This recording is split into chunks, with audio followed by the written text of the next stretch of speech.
Okay, so today we're talking about breaker placement. Now we've already placed this on actually the main panel, which is behind here.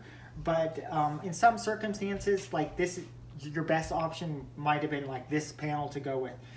We look in this panel and we're like, okay, there's two spots down right here. We can put this breaker down here. And I can tell you why I automatically wouldn't put that there. So you look at this little directory right here, and what is right next to it? On this side, you got the garage, then you have AC, and then you have communication. The problem with having the AC and the EV charging right next to each other is the fact that they're both gonna be possibly on. Say in the summertime, they'll have their AC on while you're charging at non-peak hours. So both of these will be generating constant power, which actually turns out that it's gonna be creating a lot of heat in this section, which the whole bus that energizes these breakers can actually get damaged.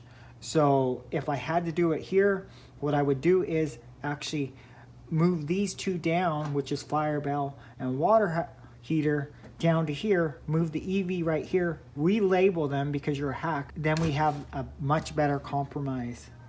The other thing is also never put the EV charging on a small quad breaker.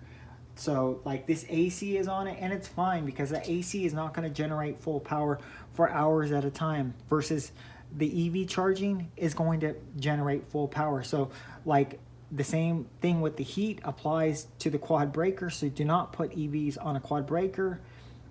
It needs to go on a full size, and it would go right there.